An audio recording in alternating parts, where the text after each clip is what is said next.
I want now. These words whispered by a pure young woman made the coldest millionaire in Madrid promise her the most beautiful night of her life. What could drive a powerful 45-year-old man to make such a promise to a 23-year-old cleaning lady? Tell us in the comments where you're watching from, and if you want to discover this impossible love that will break every rule, subscribe to the channel and give us your like. This story will steal your heart.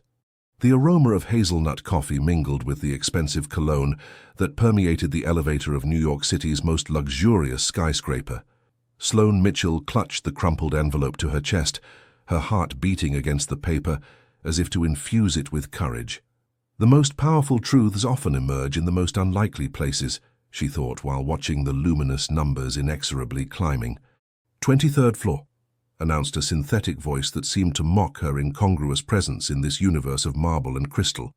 At 23 years old, with hazel eyes gleaming with fierce determination and trembling hands, Sloane mechanically smoothed her simple skirt bought at Macy's during the sales. The irony didn't escape her. She was the same age as the floor where the office of the most feared business magnate in New York was located. "I want it now," she murmured like a mantra, repeating the words that had propelled her from her modest apartment in Astoria, Queens, to this antiseptic elevator. The doors opened onto a hallway where every square inch exuded discreet opulence. A woman in her 50s with an impeccable chignon and a charcoal grey suit looked up from her computer screen. Her thin-framed glasses slid slightly down her nose when she saw Sloane. "Miss, may I help you?" Her voice was professional but tinged with surprise. "I wish to see Mr. Blackwood. It's urgent," Sloane replied, struggling to control the tremor in her voice. A polite but closed smile appeared on the secretary's face. "Mr. Blackwood never receives anyone without an appointment. If you'd like to—" "He will want to see me," Sloane interrupted, placing the envelope on the desk. "Tell him it's about Project Hesperides." The woman's gaze changed imperceptibly, oscillating between curiosity and suspicion. She took the envelope with the tips of her fingers and stood up. "Your name, please?" "Sloane Mitchell.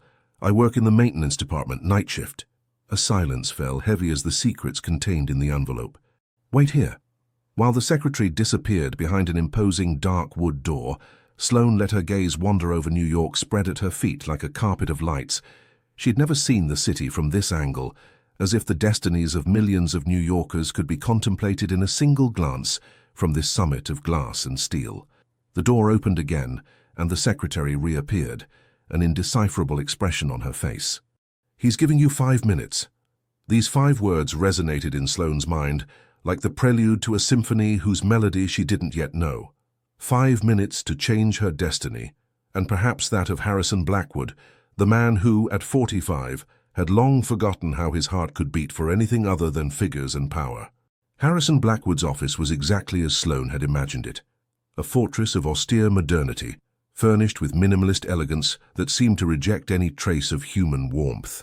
The paintings on the walls, geometric abstractions in cold tones, testified to a certain but calculated taste, as if even art had to bend to a precise function in this perfectly orchestrated universe. The man himself stood in front of the bay window, his back to her, a silhouette cut out against the night sky of New York. Without turning around, he spoke in a low, almost detached voice. "Miss Mitchell, you have 5 minutes to explain to me how a maintenance employee ended up in possession of confidential documents concerning Project Hesperides." He finally turned, and Sloane was struck by the intensity of his steel-gray gaze. His features were sculpted in an almost painful perfection, square jaw, high cheekbones, and thin lips that seemed to have forgotten how to form a sincere smile. Sloane felt her throat tighten, but she remembered why she had come. "Mr. Blackwood, I didn't steal those documents," she began, her voice more assured than she would have thought possible. "They were open on a computer screen that I was supposed to clean in conference room B. I saw my name, and that of 200 other people." Harrison's eyes narrowed slightly. "You read computer screens during your shift?" "No, but when you see a list of people you know under the title Phase 1 Position Eliminations, curiosity is rather understandable." A silence settled, during which Harrison studied her as one would examine a particularly complex equation. "And what do you hope to accomplish by coming to see me directly?" he finally asked, moving toward his massive dark wood desk. "Restructuring's a part of corporate life, Miss Mitchell." Sloane took a carefully prepared file from her bag and placed it on the desk. I hope to present you with an alternative. Harrison raised an eyebrow, a flash of surprise fleetingly crossing his impassive face. You've prepared an alternative to Project Hesperides. It wasn't a question, but a statement tinged with incredulity. Yes, she replied simply, opening the file. Your merger with Globotech primarily aims to reduce operating costs by 30%. My plan achieves 25% savings without mass layoffs. She showed him meticulously hand-drawn graphs and tables of figures. I've been studying business management in night classes for 3 years. I understand economic imperatives, but I also believe in social responsibility. Harrison took the file and flipped through it quickly, his expression unreadable. You clean our offices at night and propose corporate strategies by day. Fascinating. The tone was indefinable, somewhere between sarcasm and genuine curiosity. I don't have the luxury of choosing when to work, Mr. Blackwood, but I've chosen to learn how your world functions. Their gazes met, and for an instant something ineffable passed between them, as if two diametrically opposed universes suddenly recognized each other's existence. Harrison closed the file and checked his watch. Your 5 minutes are up. Sloane stood up, a lump in her throat. She had risked everything, and apparently for nothing. Margaret will contact you tomorrow, he added, however, as she reached the door. I'd like you to develop certain aspects of your alternative. She turned around, stunned, but Harrison had already returned to contemplating New York, as if their meeting had been merely a tiny parenthesis in the existence of a man for whom time was the most precious currency. He wants you to do what? Exclaimed Bryn, her coffee cup suspended halfway between the table and her lips. The small cafe in Astoria buzzed with the usual morning activity. The smell of fresh pastries permeated the air, mingling with the aroma of espressos that fueled the neighborhood workers' day. Sloane stirred her cappuccino, watching the leaf pattern that the barista had drawn gradually fade into the foam. He wants me to work directly with him for 3 months to develop my alternative to the merger project. Bryn set her cup down, her bracelets tinkling against the ceramic. Her purple hair framed a face where concern vied with incredulity.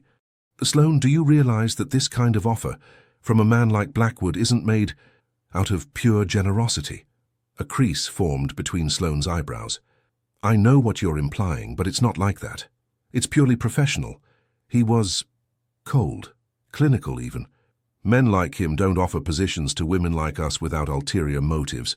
Sloane observed her best friend, a hairdresser at Adeline's salon 2 streets away. Bryn had always been her protector since elementary school, a fierce guardian against a world that seemed determined to constantly remind them of their place. Maybe it's a real opportunity, Bryn, the kind that only comes once, or the kind that ends with a broken woman. My 11 o'clock client worked at Blackwood Technologies. She told me that last year he fired a financial director who dared to contradict him in a meeting. She never found work in the sector again. Sloane's cappuccino was now cold, like her certainties that were beginning to waver. I have to do it, Bryn. Not just for my job, but for everyone else's. And then, she hesitated, searching for the right words. And then, Bryn insisted, I saw something in his eyes, something broken, as if he'd forgotten he's more than a money-making machine. Bryn rolled her eyes. Oh no, Sloane. Don't tell me you're going to play savior to a tortured soul. Those stories always end badly. Sloane smiled despite herself. I'm just going to work with him on a project. It's not like I'm going to fall in love with the big bad wolf of business. But even as she spoke these words, a strange sensation settled in her chest. The intuition that something important had been set in motion, like those first domino pieces that, once tipped over, inevitably drag all the others along. When do you start? Asked Bryn, resigned. Monday. And how are you going to tell Grandma Dorothy? The question hit Sloane like a cold shower. Her grandmother, who had raised her after her parents died in a car accident, had unshakable principles about independence and dignity. You don't extend your hand to receive, only to give, she often repeated. I'll tell her the truth, that I have a chance to save jobs and improve my own at the same time. Bryn nodded, unconvinced. I hope you know what you're doing, Sloane. Ivory towers are made for princesses to be locked in, not for them to climb up voluntarily. On the cafe window, rain began to draw rivulets, blurring the view of the lively neighborhood. Sloane couldn't help thinking that perhaps it was a metaphor for her own life, a clarity that was fading, a familiar landscape transforming into something new, indefinable. The week that followed was a whirlwind of dizzying novelties for Sloane. Her first day in the office adjacent to Harrison Blackwood's had begun with a profound culture shock. Margaret, the CEO's personal secretary, had welcomed her with a mixture of polite curiosity and barely veiled doubt. "Here is your workspace, Miss Mitchell," she had announced, showing her a sleek desk with a breathtaking view of the East River. "Mr. Blackwood expects your first analyses by 3 p.m. Here's your access badge, your work computer, and the company dress code."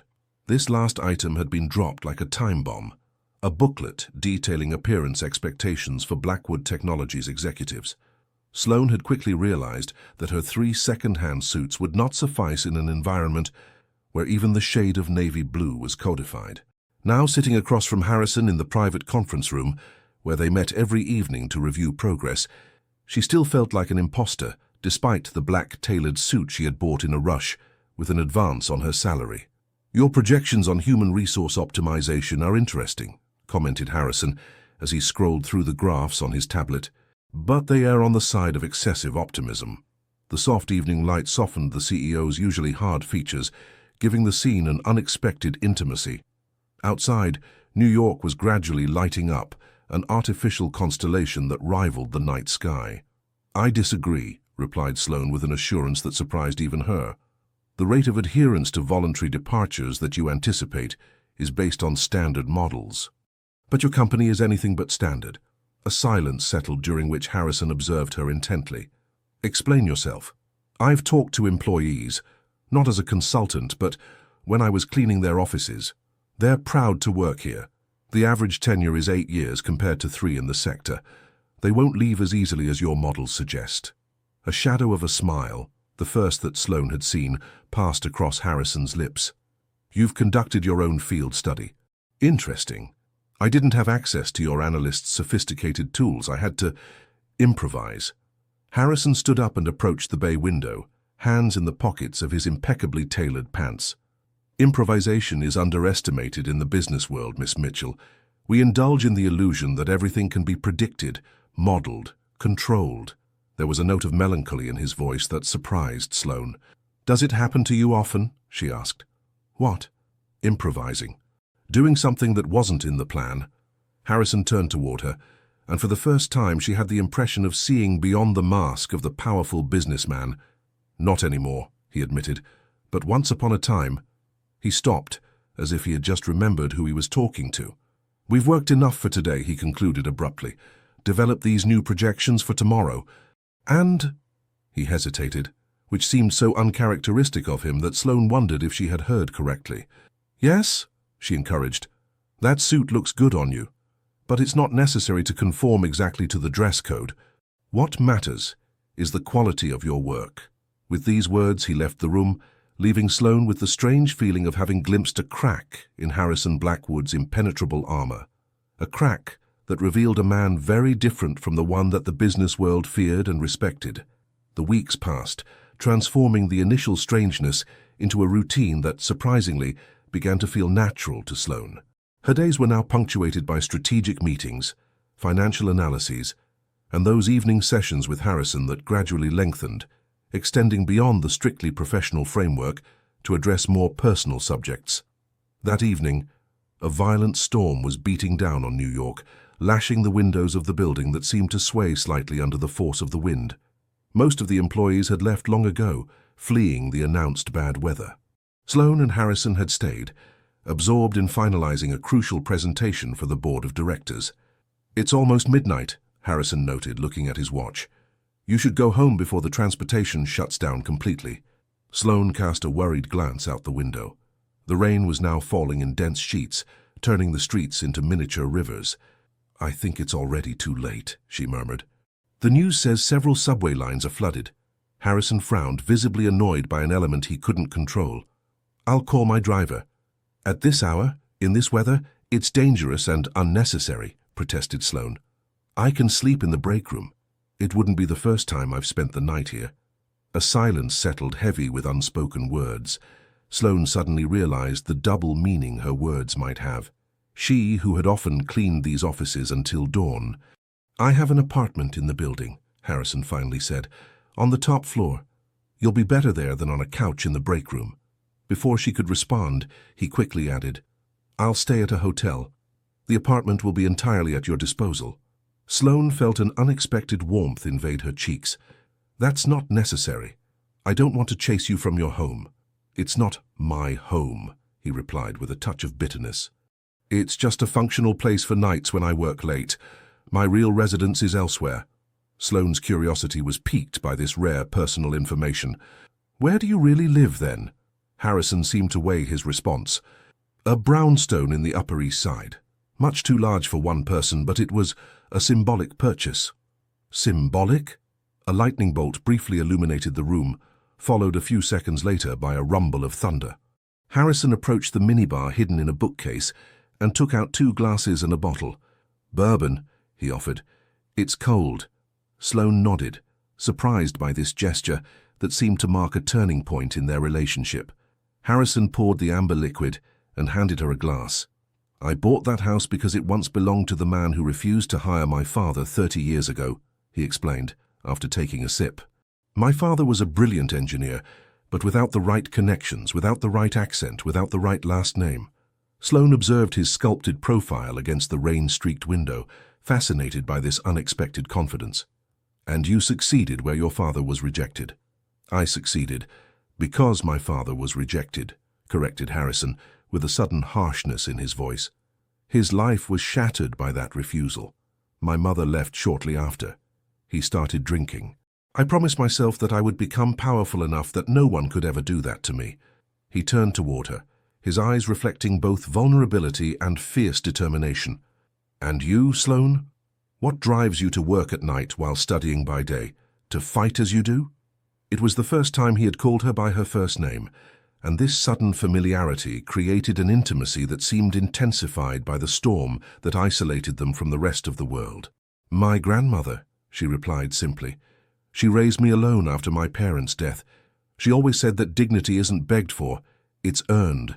So I work, I study, and I refuse to believe that my origins determine my future. Harrison's gaze softened imperceptibly. Perhaps we're not so different after all. A new clap of thunder, closer this time, made the windows vibrate. The lights flickered for a moment before going out completely, plunging the room into darkness. For the emergency generators will kick in a moment, said Harrison, his voice strangely close in the dark. Sloane felt his presence very near her, and for a moment suspended in time, the subtle scent of his cologne mingled with the smell of the storm created an alchemy that made her heart beat faster. The emergency lights finally came on, bathing the room in a soft glow that transformed familiar contours into something new, almost magical. Harrison was indeed very close to her, their shoulders almost brushing. In this different light, his face seemed younger, stripped of the usual hardness that the business world had sculpted into it. You should rest, he murmured, gently moving away. I'll show you the apartment. As they left the conference room, Sloane had the certainty that something had irrevocably changed between them, as if the storm had swept away the last barriers that separated them, revealing 2 souls more similar than they would ever have dared to imagine. I hear you spent the night at Blackwood's place. Bryn's voice, though low, seemed to resonate throughout the hair salon. Sloane, seated in the leather chair while her friend refreshed her haircut, felt her face flush. Not at his place, in his company apartment. He wasn't there, she specified, aware that her answer sounded like a justification. Bryn raised a skeptical eyebrow, her scissors suspended in the air. And how does the entire neighborhood already know about it? What? Exclaimed Sloane, horrified. Grandma Dorothy received a call this morning. Apparently Mrs. Donovan from the 3rd floor has a cousin who works in the cafeteria at Blackwood Technologies, and she saw you coming out of the private elevator yesterday morning, at the same time as the big boss. Sloane closed her eyes, overwhelmed by the realization that her private life was now a topic of conversation for all of Astoria. He simply accompanied me to the lobby, out of politeness. It was purely professional. Bryn resumed cutting, her gestures betraying her agitation. Sloane, do you realize what position you're putting yourself in? People are talking, and not nicely. Since when do you care what people say? Since my best friend risks getting her heart broken by a man who could be her father and who's probably playing with her." The tone had risen more than expected, drawing glances from the other clients. Sloane felt a knot form in her throat. "He's not like that," she murmured. "There's more to him than what people see." Bryn put down her scissors and came to stand in front of her, crouching to be at her level. "Listen to me carefully, Sloane Mitchell. Men like Harrison Blackwood don't change. They collect experiences, conquests, and then they move on. Meanwhile, women like us pick up the pieces of their hearts." "Nothing happened," insisted Sloane, but something in her voice had changed, as if she were trying to convince herself. "Not yet," Bryn gently corrected, "but I see how you talk about him. I've known you since you lost your first baby tooth, Sloane. You're getting attached to him." Sloane wanted to protest, but the words remained stuck in her throat. How to explain what was happening without admitting that Bryn might be right? How to describe those moments when Harrison's gaze lingered on her, when their hands brushed while exchanging documents, creating an electricity that neither of them openly acknowledged? "And what did Grandma Dorothy say?" she finally asked, dreading the answer. Bryn's face softened slightly. "She said you were old enough to make your own choices and your own mistakes. But she also said she'd expect you for dinner tonight. With a guest, if you wish." This last piece of information hit Sloane like a physical blow.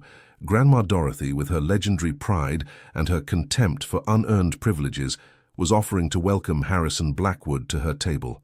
"She wants to meet him," realized Sloane, astonished. "She wants to see the man who has captured her granddaughter's attention," corrected Bryn, "and probably subject him to an interrogation worthy of the FBI." Despite the tension of the moment, Sloane couldn't help smiling at this image. The powerful Harrison Blackwood facing the indomitable Dorothy Mitchell, 82 years old, and with a tongue as sharp as her intelligence. "I can't ask him that," she finally said. "It would be—" "What? Inappropriate?" "If you really only have a professional relationship, it shouldn't be a problem." Sloane recognized the trap into which Bryn had skillfully pushed her. If she refused to invite Harrison, she implicitly admitted that something more complex was developing between them. "Fine," she relented. "I'll ask him, but don't get your hopes up. He'll certainly refuse." Bryn picked up her scissors with a satisfied smile. "In that case, we'll have our answer, won't we?" As locks of hair fell around her, Sloane contemplated her reflection in the mirror. Who was this woman, with eyes bright, with an emotion she dared not name? Would she still recognize the girl from Astoria under the veneer that Blackwood Technologies was beginning to deposit on her? And above all, what would she do if Harrison actually accepted the invitation? The small kitchen with yellow and blue tiles in Grandma Dorothy's apartment had never welcomed a visitor as incongruous as Harrison Blackwood. Seated on a wooden chair, whose cushion had been lovingly mended many times, the CEO seemed strangely out of place, and yet, against all expectations, not completely uncomfortable. Sloane's surprise had been complete when he had accepted the invitation without hesitation. "I would be honored to meet the woman who raised you," he had simply replied, as if it were the most natural event in the world. Now, dressed in a simpler suit than his usual attire, though still visibly expensive, he listened to Grandma Dorothy tell the story of the neighborhood with an attention that seemed sincere. "Astoria has always been a refuge for those who had nowhere else to go," explained the old lady as she stirred her pot roast. "When I arrived from Kentucky in the 60s with just a suitcase and my recipe for bourbon pecan pie, this is where I found my place." "The community seems very close-knit," observed Harrison, accepting the glass of red wine that Sloane handed him. "You don't have a choice when the rest of the world turns its back on you," replied Dorothy with disarming frankness. "But enough about old stories. Tell me, Mr. Blackwood, what are your intentions toward my granddaughter?" Sloane nearly choked on her wine. "Grandma, our relationship is strictly professional." Dorothy's piercing gaze passed from her granddaughter to Harrison. "I didn't mention romance. I'm talking about intentions. You've taken her out of her environment. You've placed her in a world that isn't hers. What are you trying to accomplish?" A silence settled, during which Harrison seemed to genuinely reflect on the question. When he finally answered, his voice had an unusual gravity. "Mrs. Mitchell, your granddaughter possesses an intelligence and insight that many of my senior executives, with all their prestigious degrees, might envy her for. She deserves better than cleaning offices at night.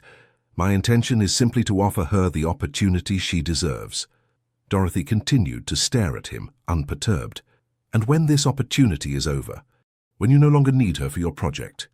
"Grandma, please," intervened Sloane, mortified. But Harrison raised a hand to gently interrupt her. "It's a legitimate question." He turned to Dorothy. "If Sloane wishes, she will have a permanent position in my company. Her skills more than justify such a decision." Sloane felt her heart leap in her chest. It was the first time Harrison had mentioned the possibility of a long-term arrangement. Dorothy slowly nodded, as if evaluating the sincerity of his words. "The pot roast is ready," she finally announced. "Harrison, would you help us set the table? The plates are in the upper cabinet." The sudden use of his first name and the simple but significant request marked a turning point.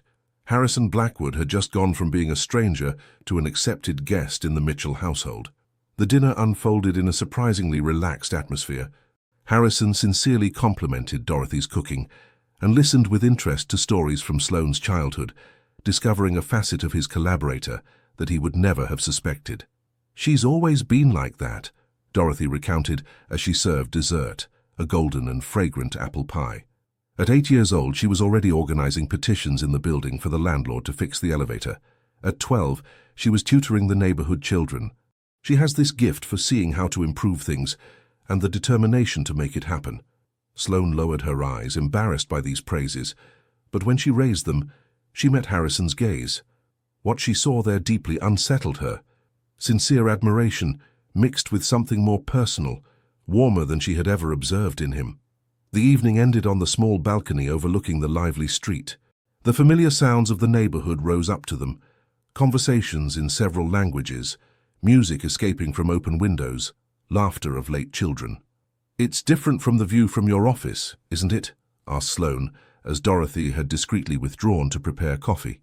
Harrison contemplated the urban landscape, so different from the orderly and cold perspectives he usually frequented. "It's alive," he replied simply.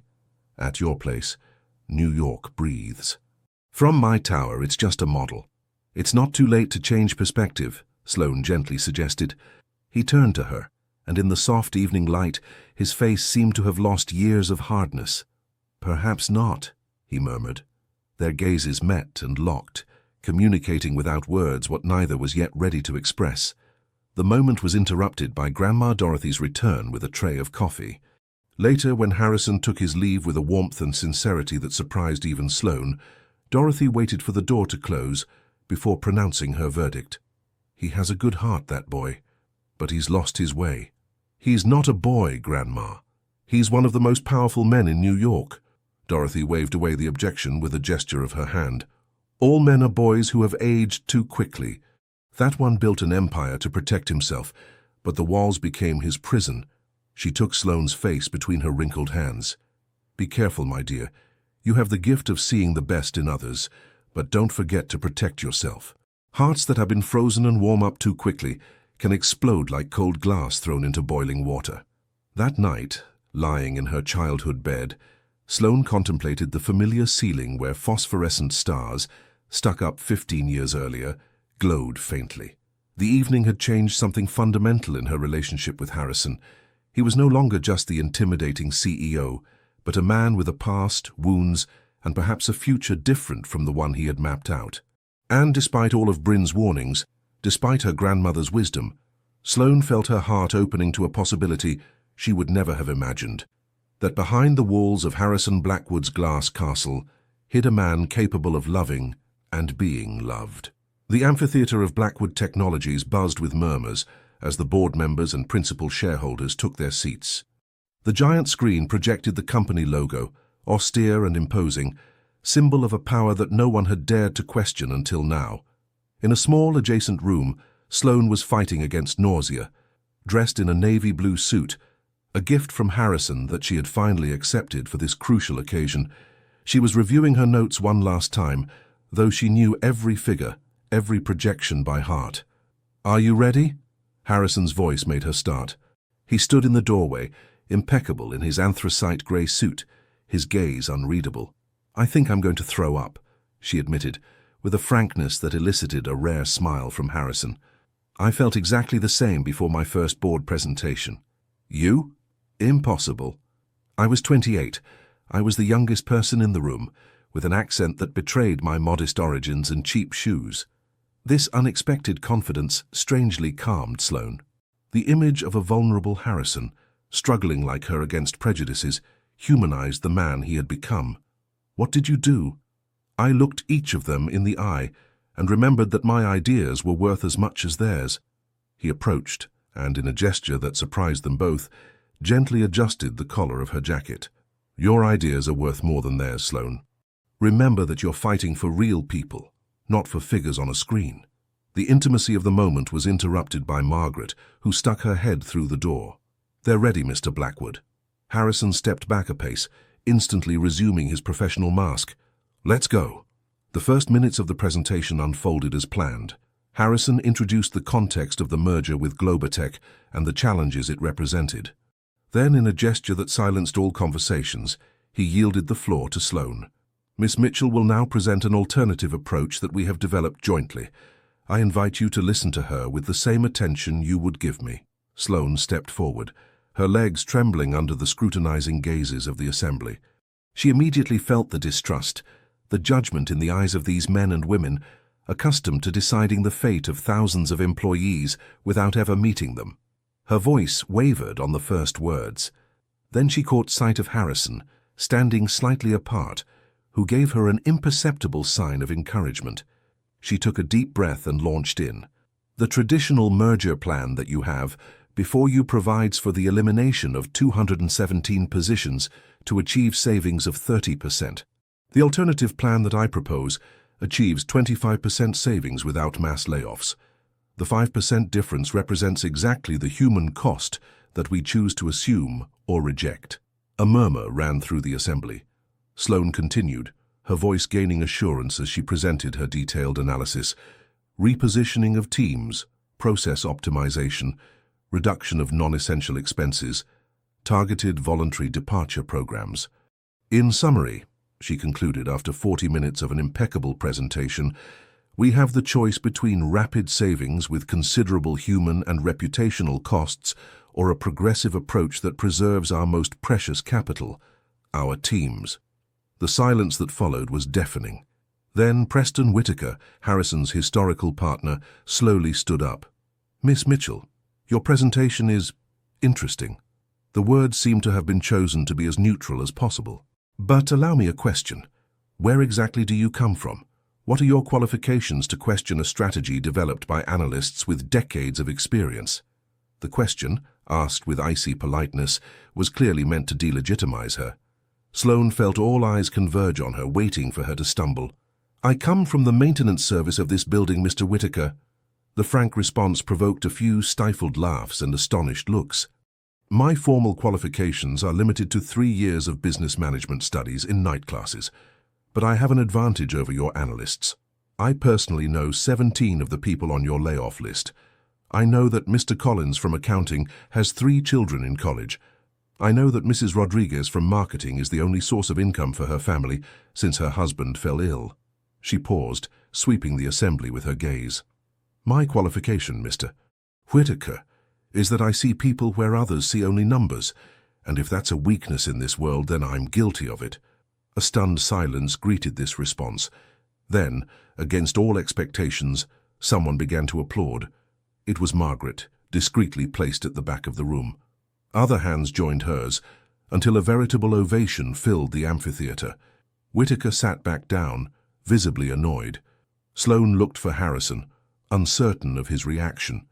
His expression was unreadable, but when their eyes met, she saw a gleam that she had never observed before, a mixture of pride and something deeper, more personal. The meeting ended with the decision to take a week to examine both options in detail. As the board members dispersed, Harrison approached Sloane, speaking low enough to be heard only by her. "You've just changed the rules of the game, Sloane Mitchell. Is that a good thing or a bad thing?" she asked, suddenly worried that she might have overstepped the bounds. A rare, almost imperceptible smile touched Harrison's lips. "For the company, that remains to be determined. For me, it's certainly a good thing." Before she could respond, Preston Whitaker approached them, his smooth face barely masking his irritation. "An impressive performance, miss." "Harrison, a word in private?" As the two men walked away, Sloane remained motionless, overwhelmed by contradictory emotions. She had managed to make herself heard, but she had also, without meaning to, created a fracture in the company's leadership, and above all, she had crossed an invisible line in her relationship with Harrison, a line that would make it impossible to return to the simple professional collaboration they still claimed to maintain. Central Park stretched out before them, a peaceful oasis in the heart of the frantic city. Seated on a bench facing the pond where children were sailing miniature boats, Sloane and Harrison shared a comfortable silence, so different from the tense silences of their first meetings. A week had passed since the presentation, a week during which Sloane had floated in a strange state between euphoria and apprehension. The board had not yet made its final decision, but the signs were encouraging. Several influential members had expressed their support for her alternative approach. "What are you thinking about?" Harrison finally asked, observing her thoughtful profile. Sloane smiled slightly. "I'm wondering what will happen afterward, when all this is over. You're worried about your future in the company. I thought I had been clear about that. It's not that.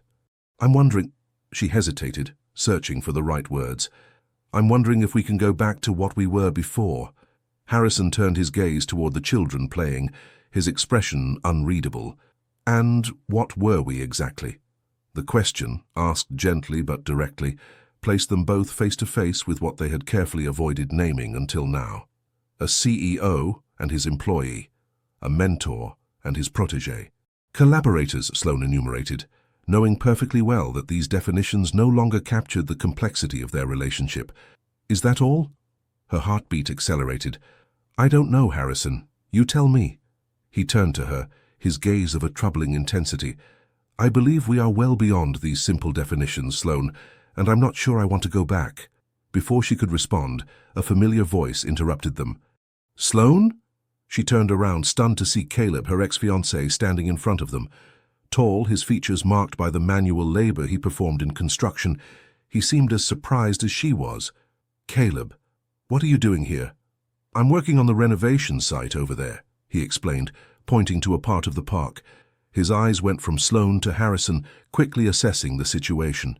"I didn't know you were frequenting this area now." The tension was palpable. Sloane stood up awkwardly. "Caleb, this is Harrison Blackwood, my—" She broke off, unable to simply define their relationship. "Her employer," Harrison completed, standing up as well, extending a hand that Caleb shook with visible reluctance. "Ah, the famous boss," commented Caleb with a smile that didn't reach his eyes. "Bryn told me about you and your new job." Sloane felt a wave of discomfort wash over her. Caleb and she had been together for 3 years before she broke off their engagement, unable to resign herself to the life he proposed. A comfortable existence, but without the ambitions that consumed her. "We were discussing work," she explained, aware of the ridicule of her lie in this bucolic setting, so far removed from the professional environment. Caleb nodded, his expression betraying his incredulity. "Of course. I didn't mean to disturb." He hesitated for a moment. "Sloane, your grandmother told me you hardly ever come home anymore. She's worried." Guilt hit Sloane like a slap. Absorbed in her new world, she had indeed neglected her regular visits to Grandma Dorothy. "I've been very busy, but I was planning to go there tonight," she half lied. Caleb nodded slowly. "All right. Well, I have to get back to work. It was interesting to meet you, Mr. Blackwood." His gaze lingered on Sloane with an expression that mixed sadness and disapproval. "Take care of yourself, Sloane, and don't forget where you come from." These last words resonated like a warning as he walked away, leaving behind a heavy silence. "An old friend?" asked Harrison, his tone carefully neutral. "My ex-fiancé," admitted Sloane, unable to lie. This revelation seemed to surprise Harrison. "I didn't know you had been engaged. It was before I started working for you. We had been together since high school. Why did you break up?" The direct question took her by surprise. "He wanted me to be content with what we had. A simple life in Astoria. Children soon. I realized that I wanted more." Harrison observed her for a long time. "And now? What do you want now, Sloane?" The question seemed to contain a world of possibilities and dangers. Before she could formulate an answer, Harrison's phone rang. He checked the screen, and his expression changed. "It's Whitaker. I have to take this call." He stepped away a few paces, leaving Sloane alone with her tumultuous thoughts. The encounter with Caleb had brought up doubts that she was trying to ignore. Did she really belong in this new world that Harrison had introduced her to? Wasn't she dangerously moving away from her roots, her family, from everything that had defined her until now? And above all, what did she really feel for Harrison Blackwood? Was it admiration, respect, attraction, or something deeper, more dangerous for her heart and integrity? When he returned to her, his expression was grave. "I need to return to the office immediately. There's a problem with the merger documents. Someone has filed a complaint with the financial authorities, alleging irregularities in our procedures." Irregularities? What kind? I don't know yet.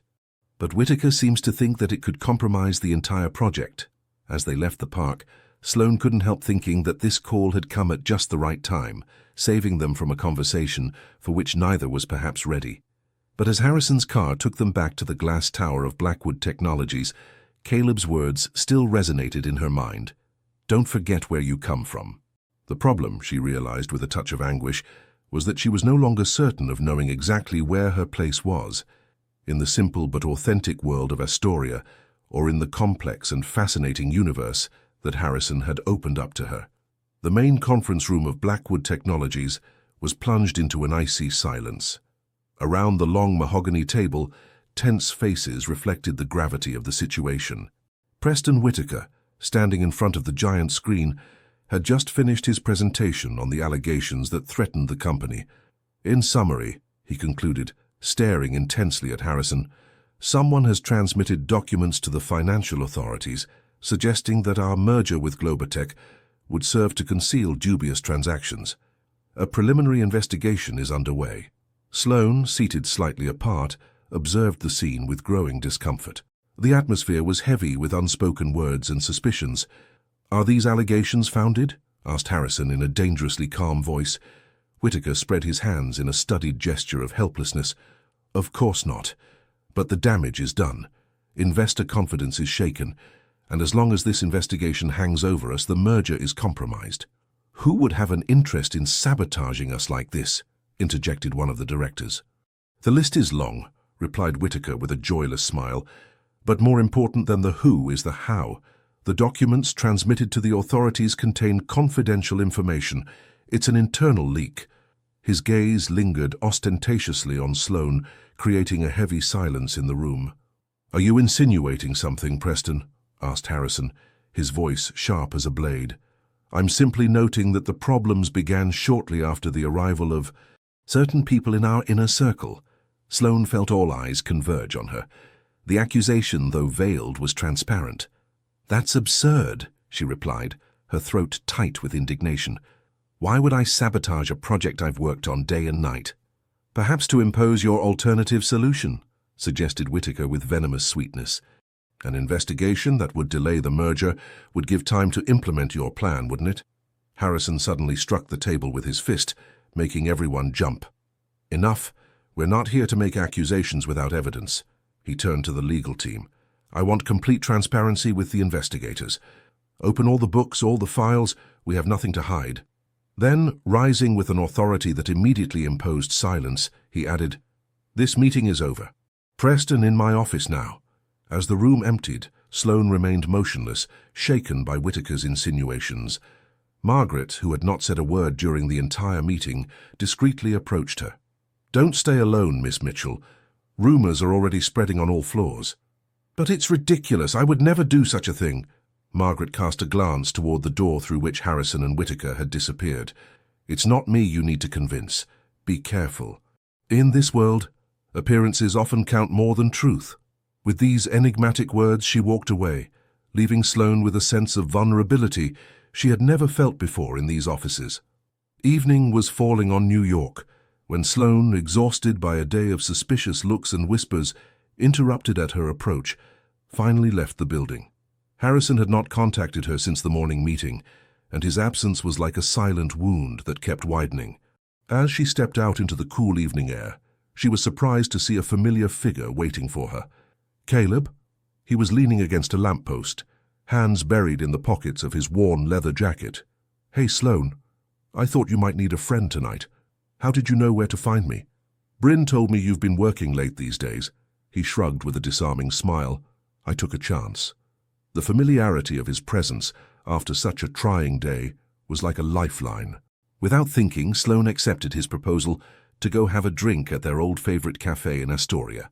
The subway ride, then the walk through the lively streets of the neighborhood, had a strangely soothing effect.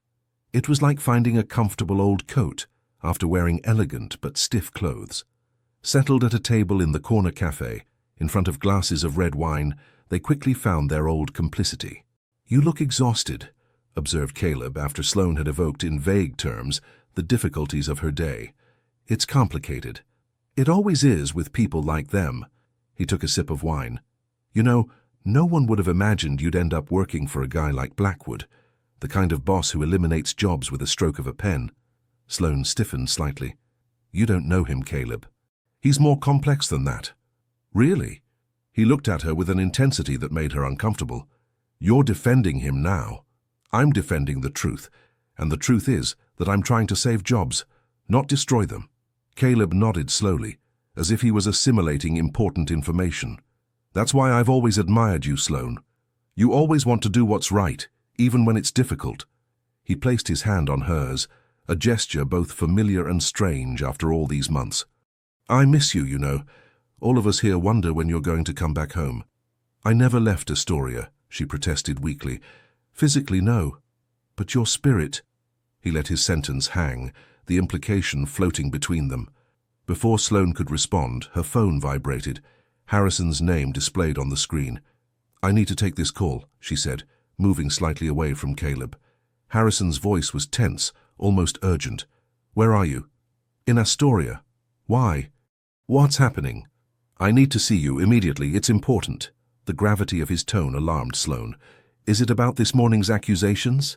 "Not on the phone. I can be in Astoria in 20 minutes. Where exactly?" Sloane hesitated, looking at Caleb, who was observing her with curiosity. "At the corner cafe, Ditmars Boulevard." "I'm on my way." When she hung up, Caleb was staring at her with an indecipherable expression. "Let me guess. The big boss needs you even at this hour." "Something serious is happening, Caleb." "Of course." His tone was slightly bitter. "He snaps his fingers, and you come running." "It's not like that." "No?" He leaned forward, his gaze suddenly intense. "Sloane, open your eyes. These people are using you. You think you're part of their world, but for them you'll always be the girl from Astoria, the little employee they tolerate as long as she's useful." His words touched a sensitive chord, awakening doubts that Sloane was trying to ignore. "You're wrong about him." "Am I? Then why are you here tonight, drinking wine with your ex instead of being in one of those fancy restaurants with him? Because he doesn't mix business and pleasure? Or because you're not on the right side of the social barrier for that?" Sloane was about to reply when the cafe door opened, revealing Harrison's imposing figure. In a dark suit, he appeared completely out of place in this simple, warm venue. All the customers turned to look at him, conversations briefly interrupted. Their gazes met across the room, and Sloane was struck by the urgency she read in his eyes. "I have to go," she said to Caleb, getting up hastily. He gently grabbed her wrist. "Think carefully about what you're doing, Sloane. Don't become someone you wouldn't recognize in the mirror." Sloane gently freed herself and joined Harrison, who was waiting near the entrance. Without a word, he led her outside where a car with a driver was waiting. "What's happening?" she asked as soon as they were settled. Harrison fixed her with an intense gaze, his expression graver than ever. "I've discovered who's behind the accusations against the company." "Who?" "Preston Whitaker." The name fell like a stone in still water. "Whitaker? But why? He's been your partner from the beginning." "Precisely. Which gave him privileged access to all our operations, including some that I've been keeping a close eye on." Harrison took a tablet from his briefcase and showed her a series of documents. "Whitaker has been using the company structure for dubious personal financial operations. The merger with Globotech risked exposing them during the due diligence." Sloane scanned the documents, stunned by the extent of the malfeasance. But then, the accusations against the merger were a diversion. He deliberately sowed suspicion to slow down the process and buy time, and he needed a scapegoat. Their gazes met, and Sloane instantly understood. Me. Harrison nodded gravely. You were perfect. A newcomer with sudden access to confidential information and an alternative proposal that could pass for a motive. How did you discover it? Margaret. She's been monitoring Whitaker for months at my request. She intercepted compromising communications this morning. Sloane suddenly felt overwhelmed by the complexity of the situation. And now? Now, replied Harrison, a cold determination in his voice. We're going to expose the truth. But I need your help. As the car sped through the streets of New York, Sloane realized that the path back to her life before might have just permanently closed.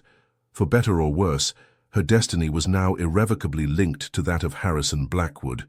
The first light of dawn was barely filtering through the blinds in Harrison's office when Sloane finished examining the last document. They had worked all night, compiling evidence against Preston Whitaker, preparing their strategy for the upcoming confrontation. It's enough, she declared, rubbing her eyes, exhausted but determined. With this, he won't be able to deny it. Harrison, who was contemplating New York slowly awakening from his bay window, turned toward her. In the soft morning light, his usually austere face seemed more accessible, marked by fatigue, but also by an unwavering resolution. You should go home and rest before he arrives. Sloane shook her head. No, I'm staying. This is my fight too now. A silence settled between them, charged with everything they hadn't had the time or courage to say to each other during these intense hours of work. Last night, Harrison finally began, the man you were with at the cafe. Caleb, she confirmed. My ex-fiancé. He still seems to care about you. The observation was formulated as a simple statement, but Sloane perceived the implicit question. Caleb represents a life I chose not to live, she replied softly. A simpler life, perhaps, but not the one I dreamed of. Harrison approached, stopping a few steps from her. And what do you dream of, Sloane? The question, asked with unexpected vulnerability, made her heart beat faster. Before she could answer, the office intercom came to life. Mr. Blackwood, Mr. Whitaker has arrived, announced Margaret's voice. Send him in, Harrison replied, his expression instantly hardening. Preston Whitaker entered with the assurance of a man who believes himself untouchable. Tall, elegant in his impeccable suit, he paused momentarily upon seeing Sloane. A morning meeting? He asked with a cold smile.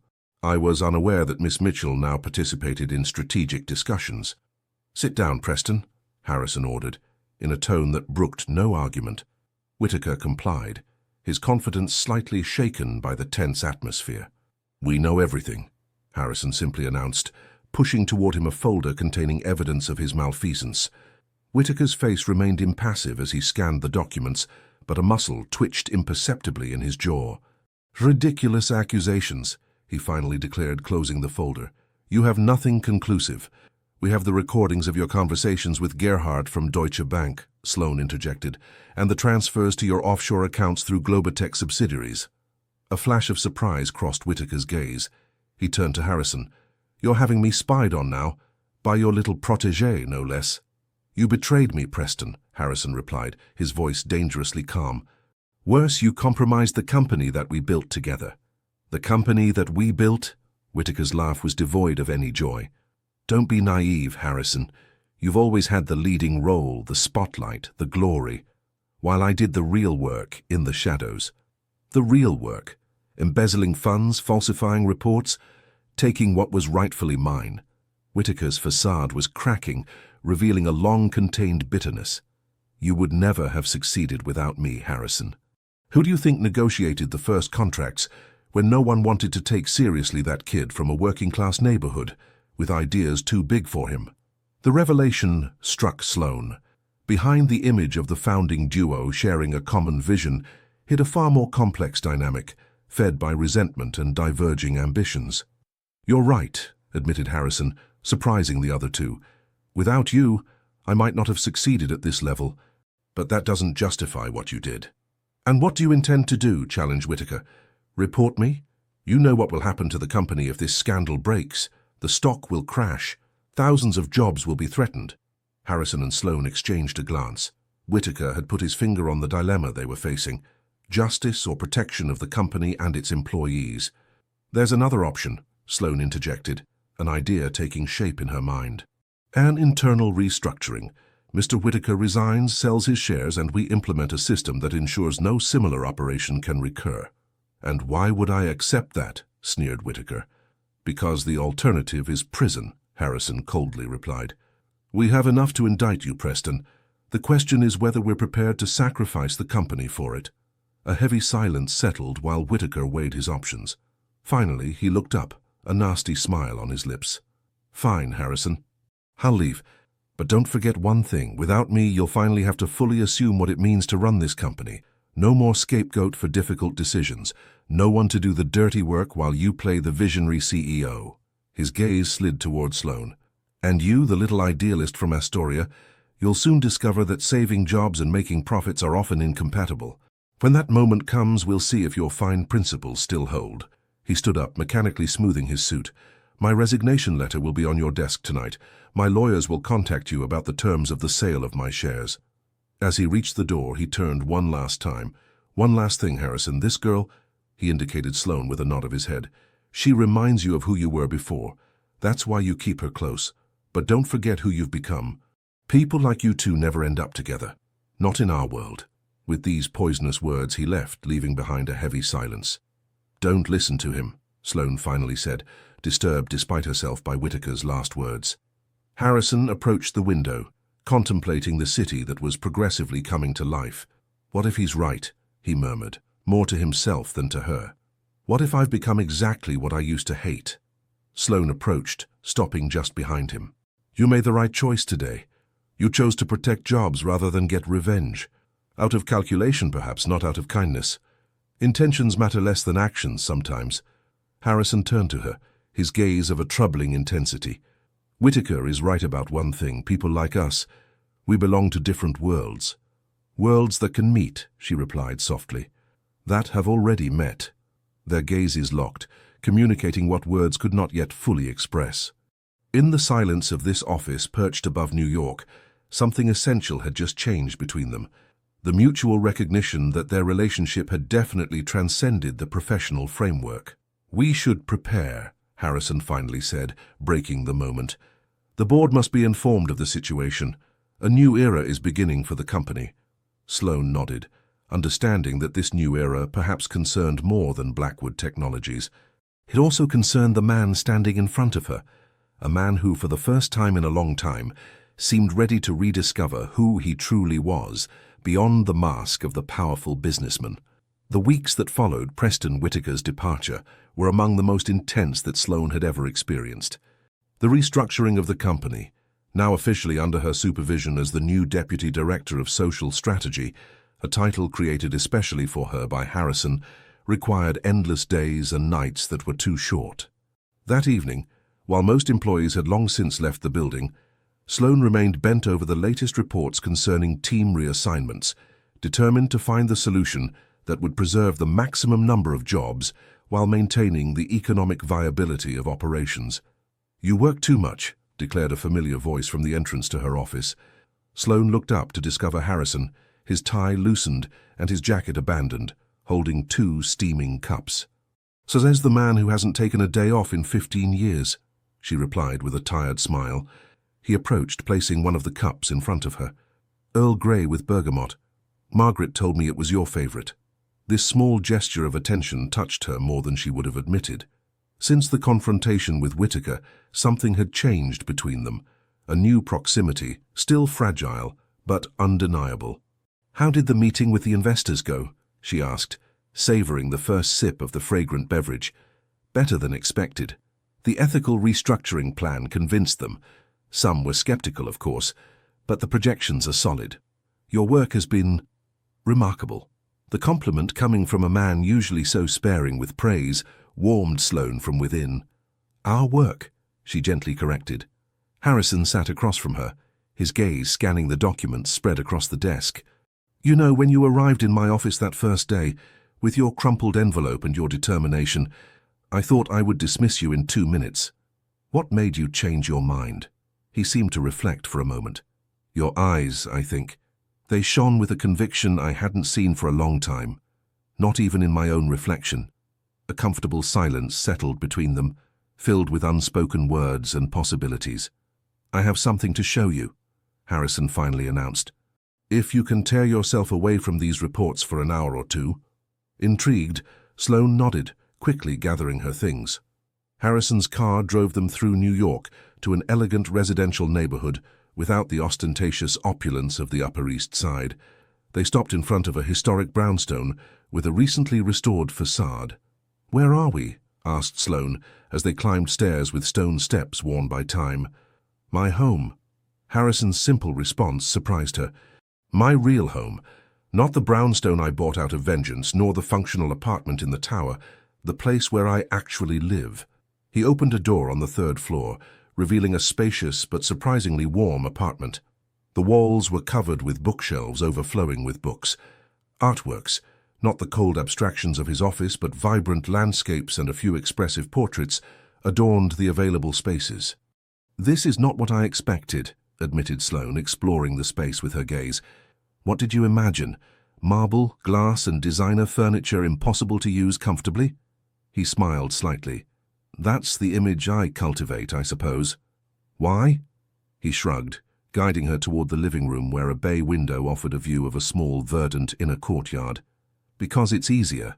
People fear and respect the Iceman. They don't try to see beyond. And me? Why show me this place?" Harrison looked at her for a long time as if searching for the right words. "Because you've already seen beyond. From the first day." He approached a bookshelf and took out an old book with a worn binding. "Look." It was a copy of The Great Gatsby by F. Scott Fitzgerald. Inside, on the flyleaf, an inscription in blue ink, faded by time. "To my son, Harrison. Never forget where you come from, and stay true to who you are. With all my love, Dad." "The last gift from my father before his death," Harrison explained, his voice slightly altered by emotion. "He worked as a night watchman in a university library. He would bring home books that were being discarded. That's how I discovered literature." Sloane gently caressed the yellowed page. "You've never talked about him." "I buried him in my memory, along with my origins." As if acknowledging where I came from risked taking me backwards. He took the book back with care. "Until you appeared and reminded me of everything I had chosen to forget." The vulnerability in his voice touched Sloane deeply. Without thinking, she placed her hand on his. "He would be proud of you, of the man you're becoming again." Their fingers intertwined naturally, as if they had always been destined to find each other this way. "I've made a decision," Harrison announced after a moment, "regarding the company." "What decision?" "I'm going to create a foundation to fund higher education for young talents from disadvantaged backgrounds, full scholarships with mentoring and internships in the company." Sloane looked at him with surprise and admiration. "That's wonderful. What inspired this idea?" "You. Your journey. Your determination to study despite obstacles." He hesitated for a moment. "I'd like you to lead this foundation. No one understands its mission better than you." This unexpected proposal left Sloane speechless. It was an extraordinary opportunity, the chance to make a real difference in the lives of young people like she had been. "I accept," she finally replied. "On one condition." "Which one?" "That the first scholarship be awarded to a girl from Astoria. I already have someone in mind, my neighbor's daughter. She's brilliant, but her family doesn't have the means to send her to college." Harrison's smile widened. "Deal." Outside, the New York sky was darkening, night gently falling on the city. In this apartment, hidden from the world, Sloane and Harrison remained side by side, their hands still joined, contemplating the city lights that were turning on one by one, like promises of a future they were beginning to envision together. The reception hall of the Grand Hyatt sparkled under crystal chandeliers, filled with New York's elite in evening attire. Blackwood Technologies' annual charity gala had always been an important event in the capital's social calendar, but this year it held a special significance. Sloane, dressed in a long midnight blue gown that accentuated the amber of her eyes, observed the crowd from a discreet corner. 6 months had passed since the company's restructuring, 6 months of profound transformation, not only for Blackwood Technologies, but also for her own life. "Nervous?" Harrison's voice made her turn. Elegant in his tuxedo, he offered her a glass of champagne, which she accepted with a grateful smile. "A little," she admitted. "It's not every day that one presents a foundation to hundreds of influential people." "You'll be perfect," he assured her, his gaze lingering on her with undisguised admiration. As always, their relationship had gradually evolved over these months, moving from professional collaboration to an increasingly deep personal complicity. They hadn't put a name on what was growing between them, preferring to let time do its work. But no one in their entourage could ignore Harrison's transformation in Sloane's presence, as if she had awakened a part of him that had been dormant for too long. "Has Grandma Dorothy arrived?" he asked, scanning the crowd. "Yes, with Bryn. They're probably critiquing the guests' outfits." Sloane smiled at this image. "Thank you for insisting they come.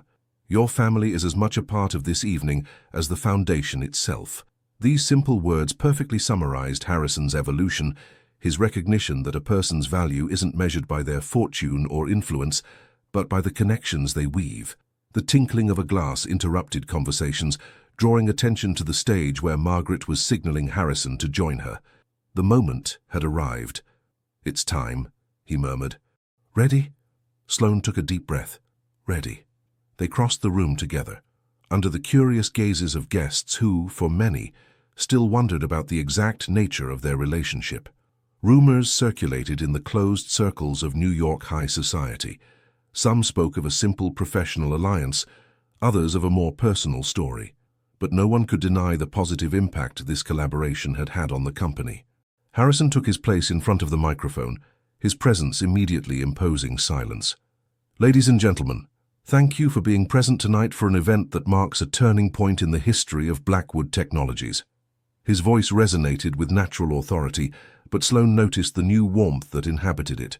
For too long, the business world has measured success solely in terms of profits and market share. Tonight, we redefine what it means to succeed. He briefly explained the company's restructuring, the new social responsibility objectives, then came to the heart of the event. "I have the pleasure of presenting to you the Future Foundation, a commitment of $20 million over 5 years to support higher education for young talents from disadvantaged backgrounds." He paused, his gaze finding Sloane's in the crowd. "And I could not imagine anyone more qualified to lead this foundation than the woman who reminded me that true innovation is born from the diversity of perspectives. Ladies and gentlemen, I present to you Sloane Mitchell." Applause rang out as Sloane took the stage, her heart racing. Facing this assembly of powerful individuals, she briefly thought about her journey, from night cleaning woman to director of a major foundation. But more than her own trajectory, it was the possibility of opening doors for others that deeply moved her. "Thank you, Harrison," she began, her voice clear and assured, "and thank you all for being present tonight." With eloquence, she presented the vision of the Future Foundation, not just a simple distribution of scholarships, but a complete ecosystem of support, mentoring, and concrete opportunities. "Education is not a privilege, but a right," she affirmed with conviction. "And talent knows no zip code. What we are launching today is much more than a foundation. It's a promise. The promise that from now on, in New York, no young person will see their dreams limited by their birth or their address." From the corner of her eye, she caught sight of Grandma Dorothy, elegant in a silk dress lent by Margaret, discreetly wiping away a tear. Beside her, Bryn smiled with pride, her initial skepticism toward Harrison visibly softened by the events of the past few months. "To inaugurate this foundation," Sloane continued, "I have the honor of presenting our first scholarship recipient." A 17-year-old girl, dressed in a simple but elegant outfit, joined Sloane on stage, her face reflecting a mixture of intimidation and determination. "Zoe Jenkins from Astoria, first prize in mathematics in the national competition, accepted to MIT with funding conditions. Today this condition is lifted. Zoe will be able to pursue her studies without financial constraints." The applause doubled, particularly warm from the side where Grandma Dorothy had apparently formed a small group of enthusiastic supporters. Zoe briefly spoke, her sincere gratitude touching the assembly. Then Harrison joined the two women on stage for the symbolic presentation of a check, representing the Foundation's first payment. "Tonight marks a new beginning," he concluded, "not just for Zoe, not just for our company, but for what we collectively choose to value in our society." His gaze met Sloane's, and in this silent exchange, the entire evolution of their relationship seemed contained, from the first confrontation in his office to this collaboration that was transforming lives. The evening continued in an atmosphere of celebration. Sloane navigated among the guests with an ease she would never have imagined possessing a few months earlier, presenting the Foundation's program, answering questions, inspiring commitments of support. Later, as the orchestra played a waltz and couples evolved on the dance floor, she found herself alone for a moment on the terrace, savoring the cool night air after the heat of the reception. "I was looking for you," said Harrison, joining her, 2 glasses of champagne in hand. "I needed a minute." She accepted the glass gratefully. "It's a lot to absorb." He leaned against the balustrade beside her, contemplating the lights of New York spread out before them. "You were remarkable tonight. Zoe couldn't have dreamed of a better advocate. She reminds me of myself at her age. The same thirst for learning, the same obstacles. Except she has something you didn't have." "What's that?" "Someone who opens doors for her." Harrison turned to her, his expression serious. "That's what you do, Sloane. You open doors. You opened one for me, too." She looked at him with surprise. "For you?" "To a version of myself I had forgotten. A version that cared about something other than power and control." The emotion in his voice was palpable, rare for this man, usually so composed. "I have something for you," he said, taking a small velvet box from his pocket. Sloane's heart skipped a beat, but when he opened it, it wasn't a ring she discovered, but an old brass key. "What is it?" "The key to my father's house. In Connecticut, near the coast. The place where I grew up. I bought it back last month." Sloane took the key delicately, understanding the profound significance of this gesture. Harrison was no longer erasing his past, he was reconciling it with his present. "I'd like to take you there, this weekend if you're free." The invitation was much more than a simple travel proposal. It was an invitation to enter a part of his life that he had never shared with anyone. "I'd love that," she replied softly. The music from the orchestra reached them through the open French doors, a slow, evocative melody. "Would you grant me this dance?" asked Harrison, extending his hand. On the deserted terrace, bathed by the golden light filtering from the reception hall, they danced slowly, their bodies naturally drawing closer. The world around them seemed to fade, leaving only this connection that had deepened over the months. "I think I'm falling in love with you, Sloane Mitchell," Harrison murmured against her hair. These words, spoken with a vulnerability he had never shown before, made Sloane tremble. She looked up at him, discovering a raw, sincere emotion. "I think I already fell," she replied simply. Their lips met in a sweet, deep kiss, sealing a transformation that had begun that day when, armed with courage and determination, she had dared to challenge the powerful Harrison Blackwood in his office. Behind the glass doors, neither one noticed Grandma Dorothy watching them with a satisfied smile, murmuring to herself.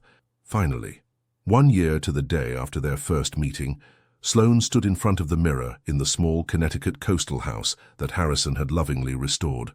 The autumn sun filtered through the lace curtains, bathing the room in a golden light that resembled the color of the surrounding maple trees. She nervously adjusted the collar of her simple but elegant dress, a custom creation that Harrison had insisted on gifting her despite her initial protests.